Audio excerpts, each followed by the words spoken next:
HISD.com. Publishers of How to Make America Utopia, Take Away the Economy from Those Who Rigged It, As I See It, Class Warfare, The Only Resort to Right-Wing Doom, It's Worth It, How to Talk to Your Right-Wing Relatives, Friends, and Neighbors, and other books written by Egberto Willis.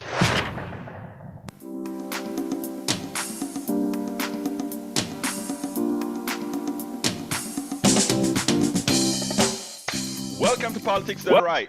My name is Egberto Willis, your host. Good morning, Houston. Good morning, Harris County. Good morning to the great state of Texas.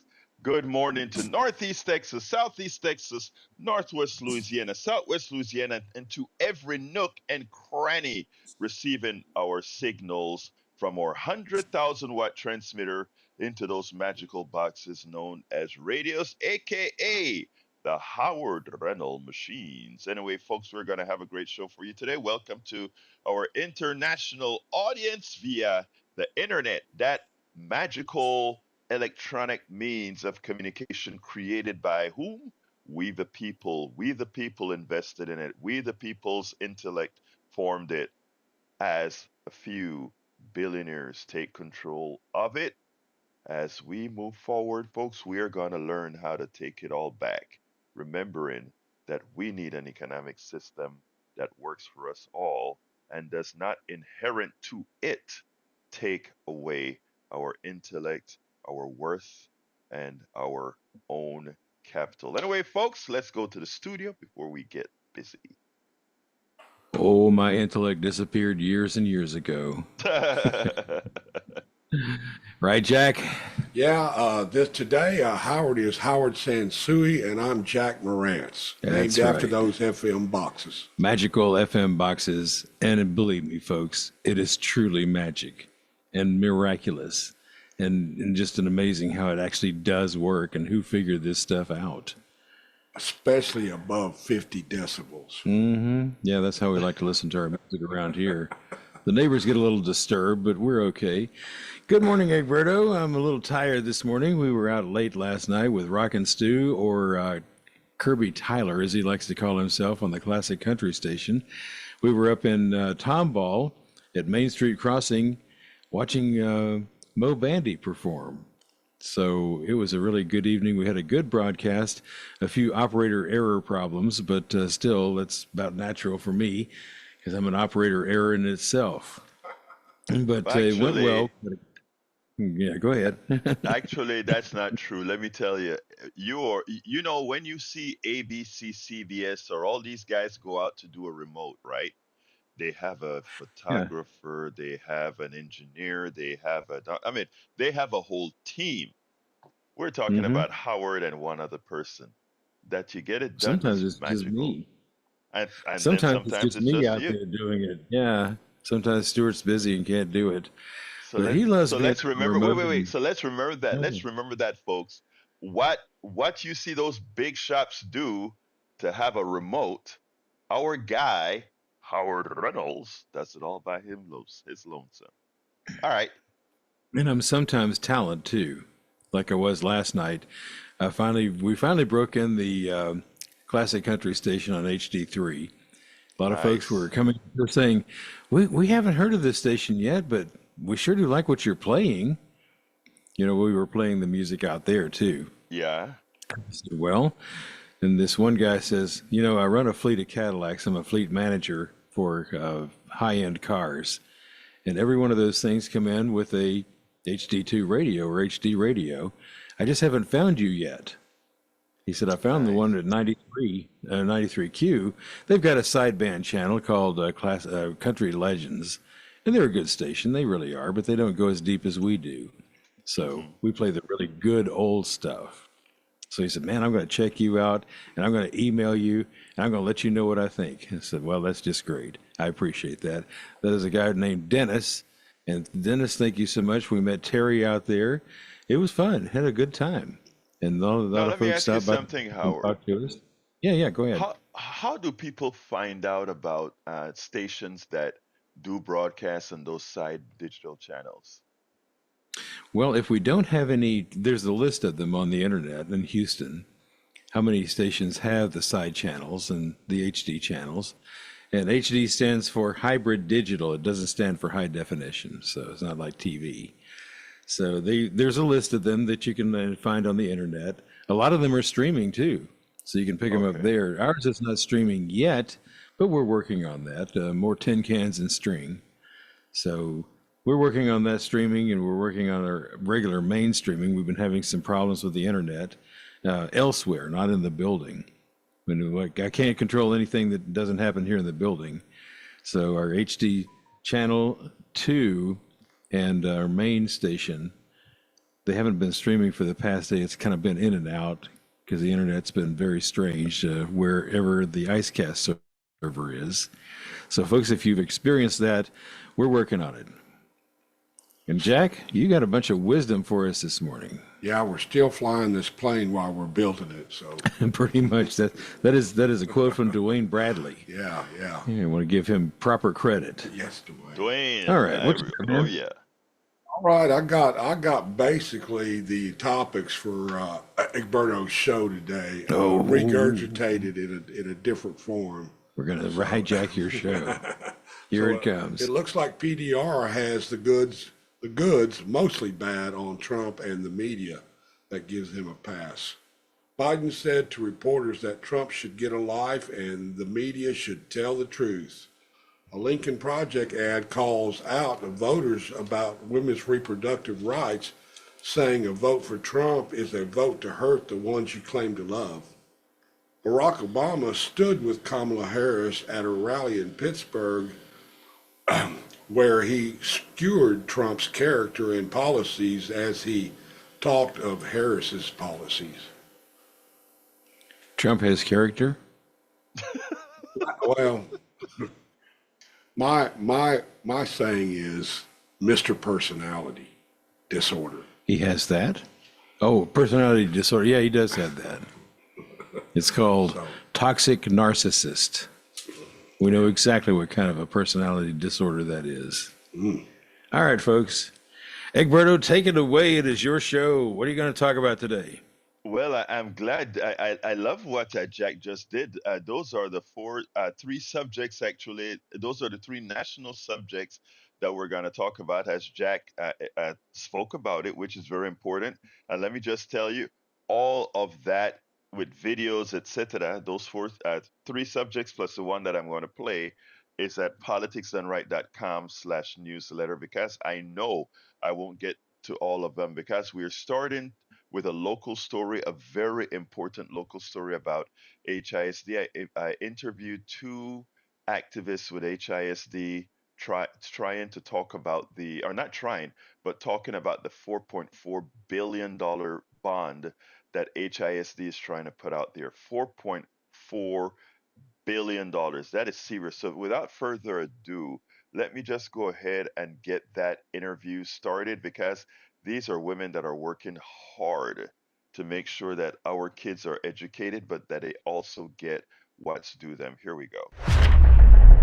Welcome to another edition of Politics and Right. My name is Egberto Willies, your host. Today we have a very special issue to talk about relative to Houston Independent School District. With me today is Sarah Terrell, is a taxpayer who supports public education, has been actively observing and participating in HISD issues for many years. And Jessica Catrett, a parent of a HISD alumni from Westside High and a current sixth grader at Lanier. She says her son graduates out of fifth last year. Look, first of all, ladies, thank you so kindly for being a part of this discussion on Politics Done Right. Before I get started, we're talking about the bonds, but we all know that the Houston Independent School District got taken over. I claim it was done by force. Please tell me in the short terms what happened there. What should concern us? Well, HISD got taken over by the TEA. Basically, we think because we are a Democrat city and our board was all made up of Democrats and more liberal people who are concerned about our public school system, And so they took it over on a pretext of a law that they had started that says if one school is failing for more than 5 years, then that the only solution is to completely take over the school district. So that's what they did with us. We had one school that triggered that out of 270 schools, so that you can just see right there that it was a pretext. So we've been dealing with the board, all our trustees were out. They appointed this board of managers by TEA, appointed them, and the superintendent Mike Miles was also appointed by the TEA, and they've been here since June of 2023. Now, Jessica, is that constitutional? Is that by Texas constitutional law? That's a really good question. It's really interesting because we are definitely no longer an independent school district. So when Greg Abbott ordered the takeover of HISD, I feel like our voting rights were stolen. I personally voted for Elizabeth Santos. I voted for her to represent me on the school board, and she won that election. In fact, she won twice. Yet, under this takeover, she was removed and replaced by her opponent, Jeanette Garza Linder, who lost the election. So I very much feel like our votes have been stolen from us. Which I think is a pretty good assessment. Anyway, let's start talking about the bond. Why don't you start, Sarah, and tell me your thoughts. I have deep concerns about this bond. It's humongous. It's $4.4 billion. It's the largest one that's ever been suggested in Texas. Our last bond in 2012 was only $1.8 billion. So this is more than twice that amount. It actually will cost $9 billion with interest over time, and it will take 30 years to pay it off. And what this giant bond does to a district like HISD is it sucks up the borrowing capacity for many, many years. Normally, you try to do bonds every so often, but if you've used up all your borrowing capacity, then you can't do that as needs arise or as you try to rotate who's going to benefit from the next project. So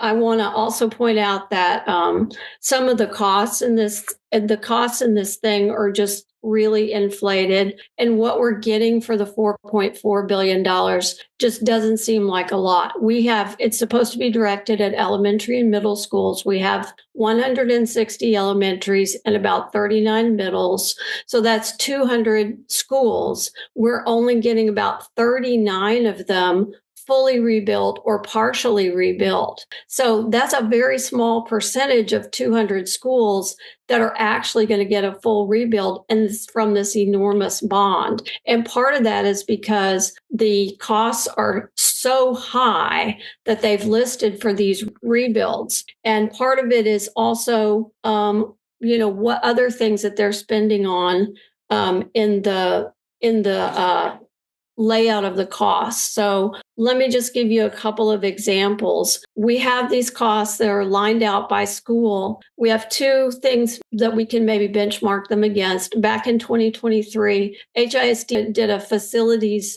survey of all the schools, and they wrote down replacement costs for each one. Now, those are they seem a little bit low to me, but they're not completely out of the question. And the other benchmark we can use is with Alvin ISD, which is also doing a bond this November, and they have both elementary and one middle school on their bond proposal. So, for instance, we will be investing. We have a middle school called Frank Black Middle School. We're going to rebuild it completely for $178 million. The replacement cost estimated 1.5 years ago was where's it? I forget. It was like 80 million. There it is. It's on my notes. It's 80 million. Alvin Independent School District is proposing to build a middle school for $88 million. So you see that replacement cost and Alvin's costs are in the same league, but they're nowhere near this $178 million that Miles says he needs to rebuild that middle school. And other middle schools that are getting fully rebuilt, like Hamilton and Revere, very similar issues with those costs. And just to give you, like, for instance, Hamilton is $144 million, and Revere is $162. And again, Alvin's going to do a similar school for $88 million. And all these costs are without land. I don't want anyone to think, oh, Houston land costs more. These are not including because land. the land is already there. And Alvin put the land in a separate part of their bond. So these are just construction costs. A couple of elementaries. The elementaries follow the same pattern. We have a school called Durham Elementary. It's going to get completely rebuilt. It's going to cost $82 million. Its replacement cost was previously estimated as $20 million, which seems too low, but Alvin is doing 3 elementary schools for about $45 million each. So you got Mike Miles saying, I need $82 million for my elementary. And Alvin says they can do it for $45 half million. the cost. Yeah. A little more than half. And we have other elementaries that follow that same pattern. Bonham Elementary is going to cost $121 million. And it's going to be a larger school than Durham. Durham is 82. But again, I want to tie something in, because I think that is money coming into the system, to his system. I know there's probably no correlation between this bond and the trouble that he got into for having money transferred to Colorado. But I bet that given there is no oversight, why don't you tell me a little bit about that? Given that there's no oversight, we don't know if there would be some mechanism used to take this bond money and move it around these other private charter schools that this guy deals with. Well, I think it's not. Here's how the mechanism for that would work. In addition to the very few full rebuilds we're going to get out of this deal, every single school in the entire district is going to get a minimum of new HVAC, improved security, and lead abatement. We have schools that are like 38% utilized. We're going to be building, we're going to spend $1 billion on 39 schools that have less than 50% utilization. We have another $500 million we're going to spend on schools with less than 75% utilization. So that means we're going to close schools eventually. But first, we're going to fix them up. So Is that going to be a gift to the charter school industry? Yes, that's exactly what it is. Very possibly. Or the private schools. If the voucher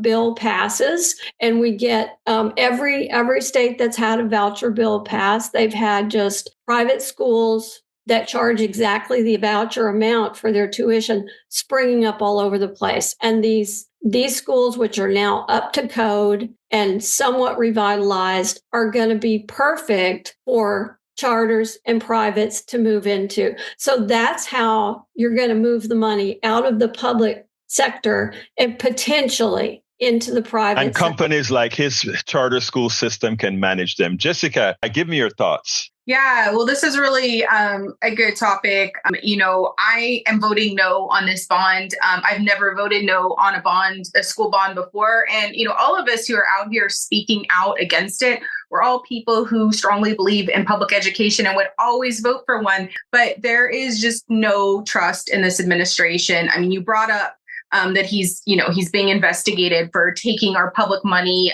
school money, and funneling it to Colorado. But there's a lot of other things that have happened as well. And honestly, there's nobody who's going to be stopping Mike Miles from doing whatever he wants. I don't think we established who Mike Miles was. So tell us who Mike Miles is. Yeah. So he is the state appointed superintendent of HISD that was appointed by Morales. And so he is here transforming our district into his vision.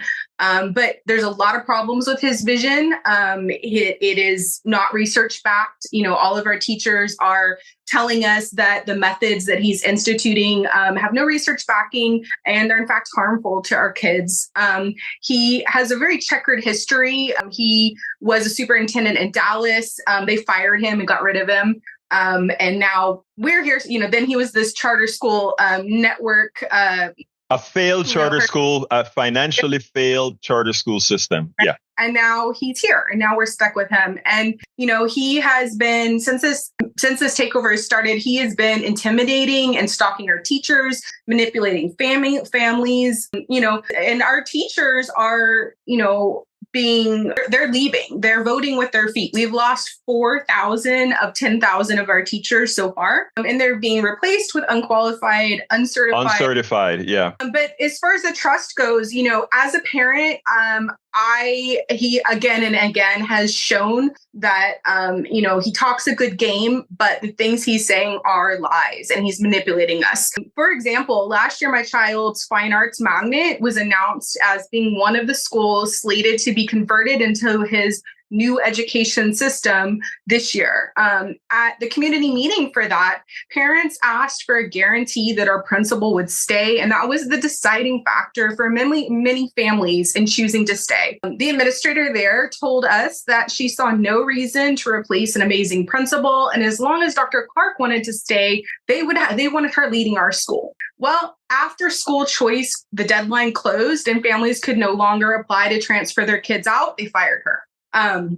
We've been told that high-performing schools have autonomy, but in reality, the teachers at our A-rated schools are being forced to follow this rigid NES model or be punished. He is closing our libraries and firing librarians. The libraries are being turned into these barren test prep centers. And the justification for that is they're telling us that they're too expensive. Yet, every NES school in the district, every elementary school gets adult-sized spin bikes that the kids can't use that just sit in the way. They tell us we can't afford wraparound specialists that are in charge of ensuring that all kids have what they need to succeed in school. But Miles was able to introduce himself to the district with a $400,000 musical starring himself in mocking the community. We had a child that died in a hot gym in the first week of school, and there was no functioning AED on site during that incident. An investigation of that has found that nurses across our district were begging for replacement batteries for their AEDs and were denied. 170 AEDs were found to be non-functional.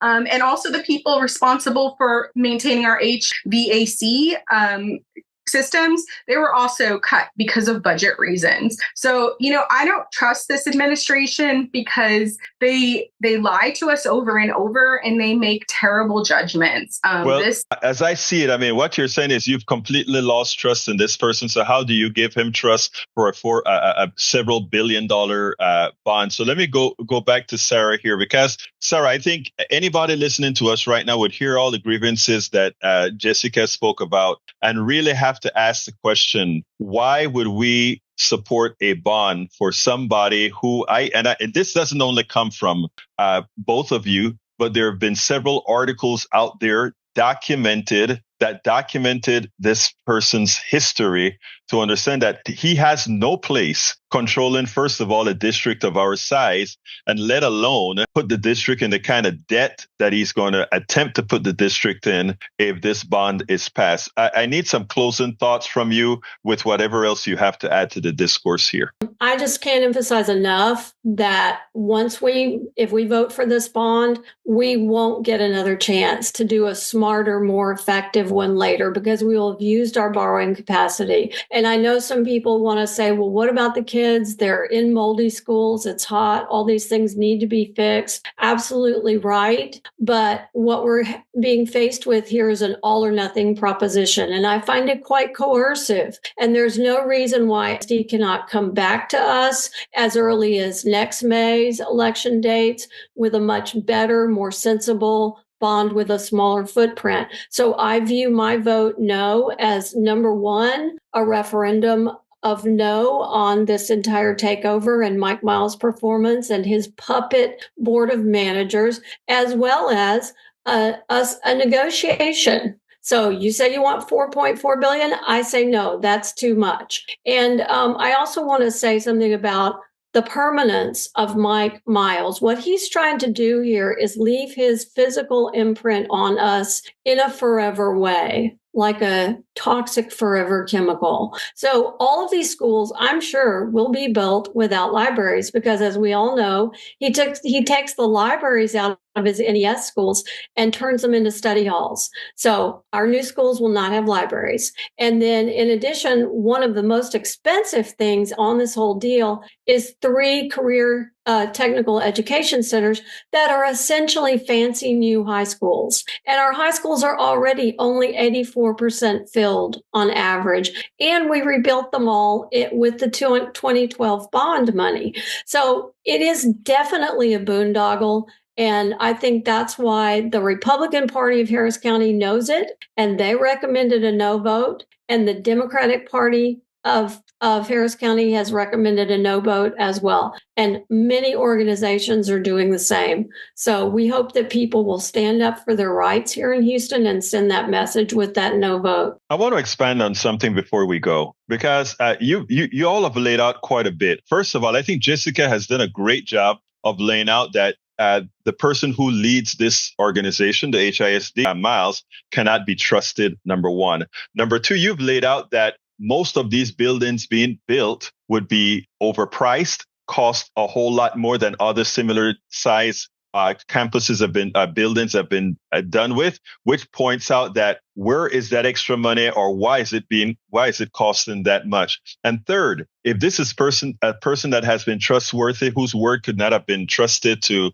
for what he said, what makes one believe that even if you are in a moldy school right now, that your school will be one of the chosen schools to be taken care of within the time frame that you think it's going to be taken care of? So, I mean, I think we need to listen to both Sarah and Jessica's words. So tell the audience that are listening to Jessica in one sentence why you think they should vote similar to how you will vote. Our votes have been stolen, but this is our chance to vote on something and send a strong message that we won't stand for this, and no trust, no bond. Sarah? I want to say to all the conservatives out there, this is taxation without representation, and there is no electoral accountability for either Mike Miles or the puppet board that okay every single thing he does, and the oversight committee that he will appoint, that he will decide who goes on to, is going to be window dressing with the same thing. Anything Mike Miles wants, he's going to get out of these people. He's spending other people's money. Right. That's what it is. He's a profligate spender already. When he came in, we had a $1.1 billion surplus of funds in HISD, and he spent it down by $250 million in the first year on his NES programs. We have nothing permanent to show for that. No new schools, no new buildings, nothing. And so he's just, he definitely spends like it's other people's money, and he can do whatever he wants with it because he's not elected and he's not accountable to a board that's elected. So he just does whatever the hell he wants. Yeah, there is no one to hold him accountable at all. We can't give him this money because we'll never get it back, and we'll have no way, absolutely no way, of making sure that it's sensibly well spent. Sarah, Terrell, and Jessica Catrett, thank you so kindly for having been on Politics Done Right. Thank you for having us on your show, for the opportunity to talk to this important issue. Anyway, folks, I hope you heard that. So those people who have the HISD vote on their ballots, it's not the entire Harris County. Do remember that your vote must be an informed vote. Do your research. We just brought you Jessica Terrell Jessica Catrett and Sarah Terrell with this with the assessment, and these are women that's been working with the HISD as HISD. I call them activists, but really they are all concerned parents that's been working for quite a while. Please, folks, remember the telephone number is 713-526-5738. Again, that number is 713-526-5738. And Patrick is on the line. Good morning, Patrick. How are you doing this morning, my brother? Good morning. Happy Friday. Happy Friday. Is this bond coming up on the general election? Yes, ballot? I believe it is. I think it's on November 8th, but I'm not. I should have gotten that to be sure, but I am not absolutely sure. But I tell you what, we'll see. I tell you what, if Sarah Terrell is listening right now, call us at 713-526-5738 to let us know if exactly when this bond is going to be available and where, or and to whom, what parts of the county, etc. Anyway, Patrick, what's up? I'm with Jessica. This will be the first bond that school bond that I vote against. A lot's been going on in HISD, and I think a lot of it is to force these voucher programs. A bit of a Right. coup.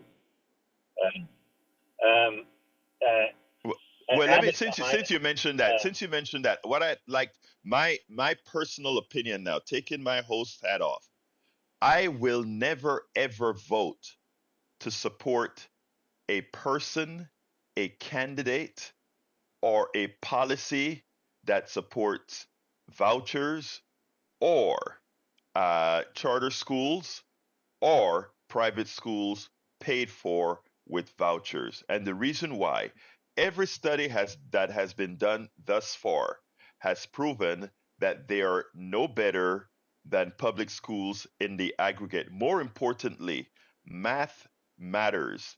Private schools, remember this, they don't have, if again, when you have a private school, there is an executive architecture, and if it's a one funded by capital, it also means it's a for profit.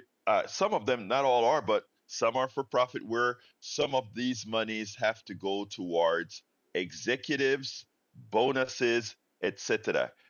The private sector absolutely does not belong in schools paid for with public money. You don't get the bang for your buck because some of that money is skimmed for executives and shareholders.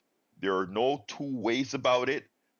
They have to cut costs in order to pay those people. And ask yourself, if they have to cut costs to pay those people, where do those costs come out of? Your child's education and the payments that they make to the teachers, and underpaid teachers don't make the best teachers. Continue, please, my dear brother Patrick. I agree. I forwarded a Politico article that highlights. I don't know if you're aware of it. I wasn't until recently, but Arizona is ahead of us on this voucher program. And Politico just did a really good article where the program's essentially bankrupting Arizona. They're having huge Yes. issues because of it. It's a program that's gonna fail, and it's gonna fail us. But it's by design. It is. Look, these programs. I mean, the math. What drives me crazy about these programs, Patrick, is any person who knows basic arithmetic, including those who are proposing these budgets, know that it costs more, but they just want to get it through, and then they stick us all with the bill as a few profit from it. Continue, my brother. I'd also like to point out that the libertarian policies that it's right there on the front page when you go to see what they stand for. They have no interest, and they do not want to provide public education. And Abbott sued recently to get the right for public education off of Texas's books. Right. So, right. That is a shame. Just see where you're supporting. Yeah, go ahead. Yeah. No. Is there anything else you want to add before we move on? No, it was a great interview, and I appreciate it because this is definitely something that I will follow to the polls. Right, and it's not only that. I hope you instruct, you show other people that, and if they need to hear the interview again, of course we provide the interview on our archives at kpft.org. The archive will be there, as well as at politicsdoneright.com. But thank you so kindly for calling in, Patrick. Let's go ahead and bring Sarah into the conversation. Sarah is Sarah Terrell. She's a person who I interviewed. She's going to give us a bit more clarification as far as the voting, etc. Sarah, you're on. Hey, Egberto, thanks for the show. I think it's just so helpful for people to hear about these important local issues. And the answer is yes. The bond is on our November ballots. It's divided into two parts, A and B. Please vote against both of them and make sure you go all the way down to the bottom of your ballot, because I haven't looked, but I understand that is the last thing on the last page. So go all the way down, vote no to Prop A and B, no trust, no bond. Now, one other question, Sarah. We did that interview a day or so ago. Is there anything that you want to add from what we spoke about? I think that we went around a bit about Miles's operation as a charter school person, and I just wanted to make sure people know exactly what that scandal is. So he started a company called Third Future Charter Schools in Colorado, and some of them are doing okay, but some of them are not doing well at all. So when he subsequently started a different type of charter school operation, one that just manages schools for public school districts, he did that in Texas. And so he got a lot of money from Texas school districts to manage these schools. And he sent a lot of, or though I shouldn't say he personally, but the Texas schools sent a ton of money, $25 million is reported, to the Colorado operation. And when asked to justify this, they could come up with nothing. No contract for overhead, no management contract, no invoices, nothing. So it was just, again, as I said in the interview, other people's money. And he takes it, once he has it, he takes it and he uses it however he wants. And he doesn't really have a sense of obligation to the public. And that's why he should not be, that's why he would never be the product of an elected board. He can only be the product of Greg Abbott stepping in and saying, we're going to take you over and we're going to ram this guy down your throat. So vote no. Thank you very much, Sarah, and thank you for that interview. That between you and Jessica Catrett, you guys did a great job in explaining to the audience about the bond. I don't think it's been done in that manner in anything that I've read thus far. So thank you so kindly for the work both of you are doing, okay? Thank you, Egberto. All right, let's go to Johnny. Come on in, Johnny. All right, let's see. Johnny is line 2. There you go. Johnny, good morning, my brother. Talk to me.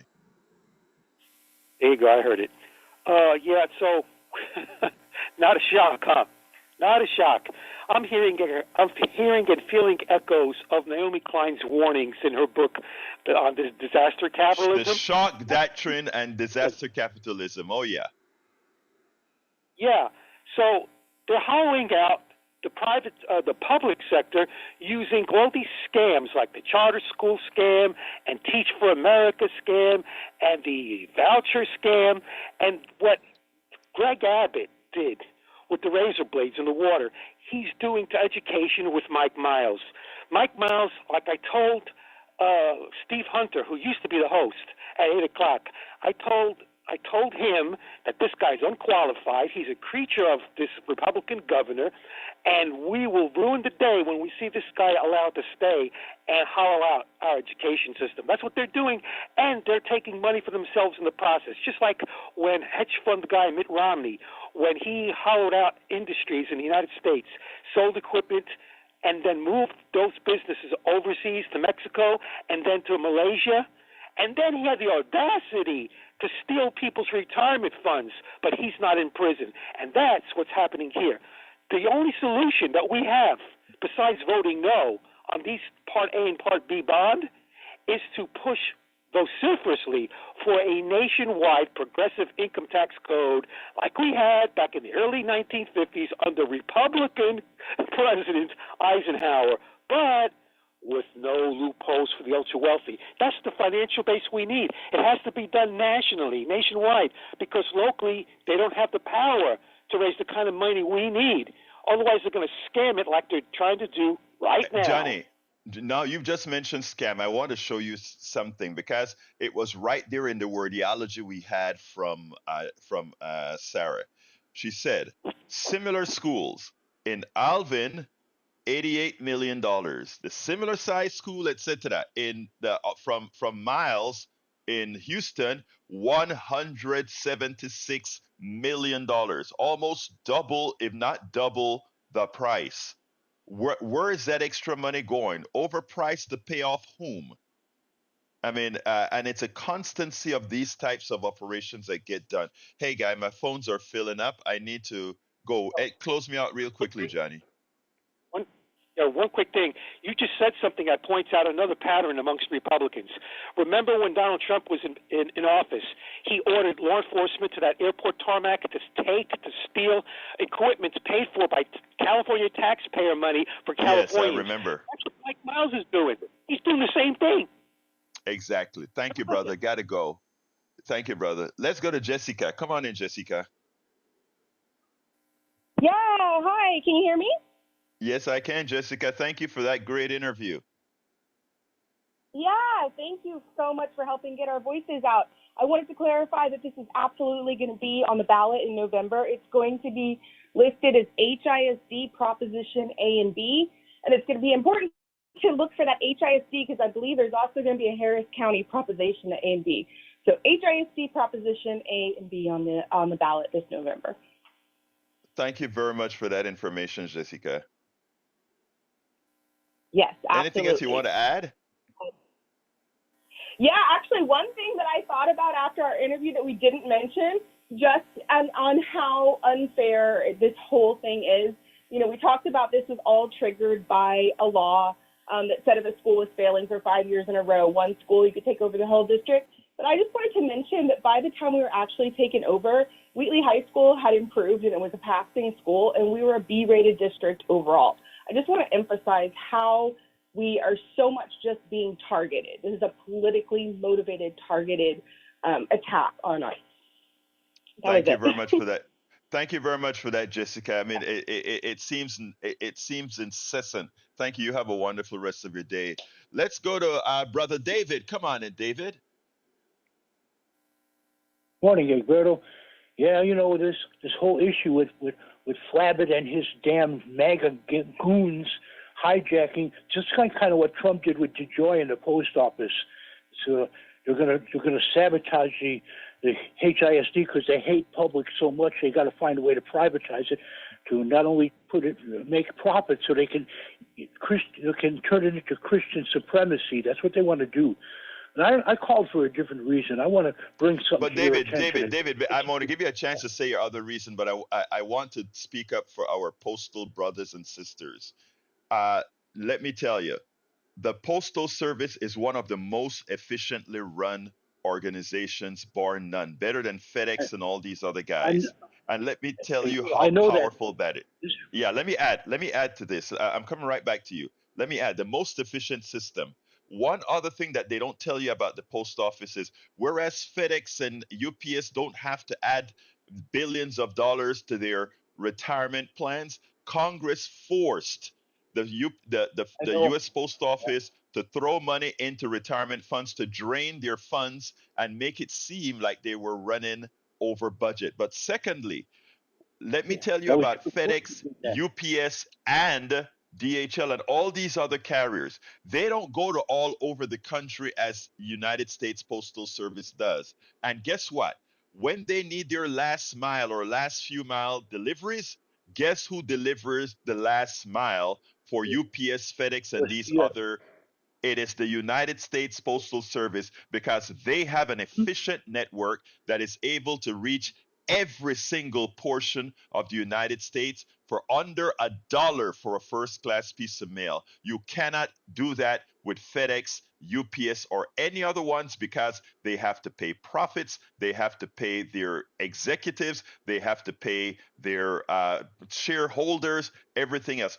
Do not be fooled by the system that tells you that private sector is more efficient than the public sector. You are the public sector, you are the private sector. Different, the private sector is good for certain areas while the public sector is good for others. Teaching and so forth, public sector. Restaurants, private sector. Continue, David.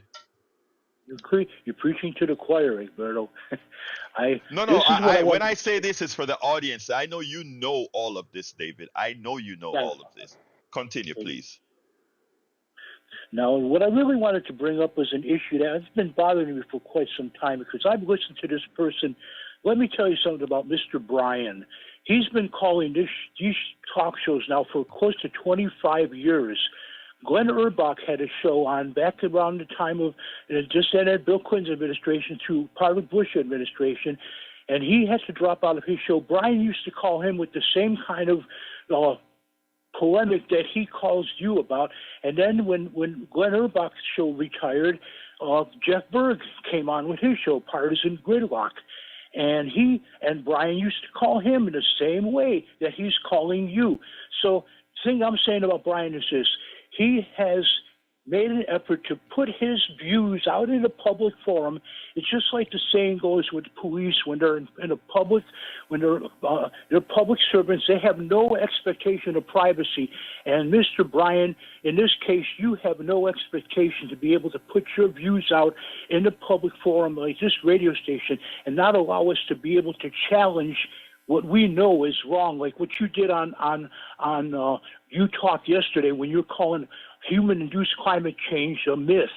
Well, gee, Bryan, I'll tell you what, maybe for people like you, who I suspect are very uneducated in respect to anything about meteorology, I don't think you have the wherewithal to try to educate me about climate change because you don't know a damn thing about climate in the first place.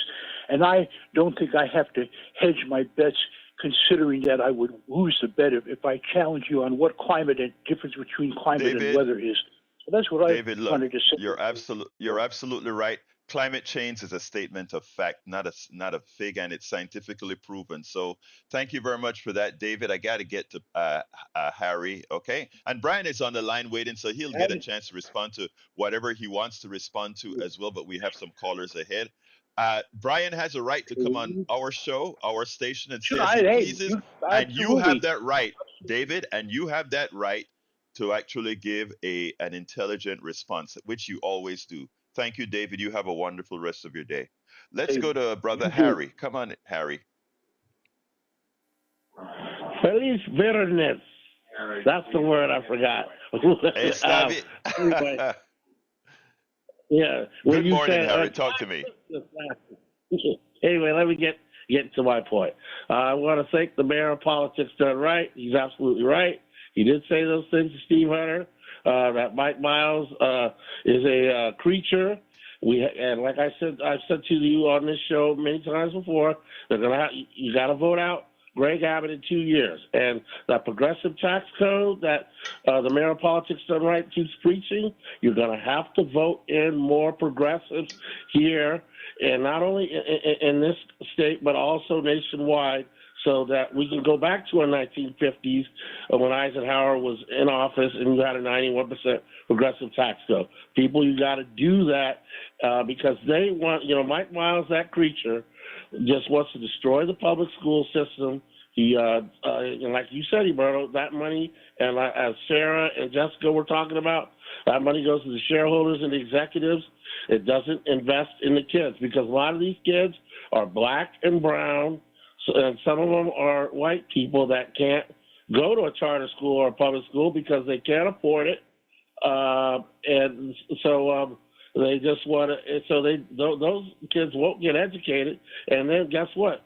When they become old enough, then they go to juvenile facilities, or they go to they get them ready for the prison system, or they send them to the military. That's the idea with Greg Abbott, and I'll say Mike Miles. Patrick, I mean, not Patrick, Harry, can I interrupt a second? Because I love what you just did there. I love what you just did there. You tied a failed school system with the penal system. I love that you did that because that's exactly what we're doing here. We're using the people that we've failed and that and as a raw material to create charter schools. We're using the people that we failed. After they failed in these charter schools, the next place that they fail is a prison system, and then we privatize both the prison system and the educational system. And what does that give us? A source of funding that goes. A person is born, and these are for people that they don't care about. A person is born, they go to a failed school, they have a failed life, they go into the penal system, and the private sector takes the people, the honest people, the masses. They take our taxes to fund the schools that are for profit, and fund the jails that are for profit, and fund the industries that fund the jail for profit, and use the penal system as slave labor for factories. It's a whole new. When I talk about antiseptic slavery, my brother, it's not something that that we all don't realize. But thank you, Harry. I need to go to Brian and then Patrick, and we don't have a lot of time. So thank you for bringing that correlation up. I'm sorry, we cut you quick. Let's go to Brian. Come on in, Brian. You got a couple minutes. I have how long? A couple minutes. Yeah, a couple minutes. Yeah, I just want to talk about Eric Adams and why he was indicted. Did he he pushed a COVID program for $11 million to a person that had a post office box? Was that why he was indicted? I don't have all the lists. I never read the indictment. Okay, well, Lena Hidalgo did push a $11 million COVID contract. He was indicted due to a business transaction by upgrading his hotels and his flight status. They indicted him for that. You know that the Department of Justice also suing Elon Musk for not hiring asylum seekers. Not people that have been vetted through the asylum program and have been granted asylum, but asylum seekers. They're suing Elon Musk. Now, you know who Doug Emhoff is? Of course. Harris County, his husband? Yeah. Okay. He had an affair with his nanny, and they had a child. And August 3, 2024, there was 13 paragraphs about it in the New York Times. People magazine, August 4th, 24, they did not mention that she became pregnant and she no longer has a child. And Biden knew about this August 3, 2024. So who's the all right, Brian, I like what you do. You come and you tell all of that. And like I said, I give you the right to come on air and say these things because it does more for you. I mean, it does. Hold on. I'm done. I mean, it does more against you than try to change anything. First of all, Donald Trump has made the playing field for morality nil, period. And nobody can do anything worse than the things Donald Trump has done. So nothing matters anymore. What I tell people to vote on is vote on not just on values now, but vote on the things that are going to make your life better. Because as far as morality, our country, by a minority having elected Donald Trump, has said that morality doesn't matter. Because the most deviant person that has ever lived in this country is Donald Trump when you look at what he has done to people. And what you are saying, there's nothing you can say about Kamala, her husband, or anybody that can be more deviant than what Donald Trump represents. So thank you, Brian, for giving us your daily calls, and we'll talk another time. Let's go to Patrick. Patrick, come on in.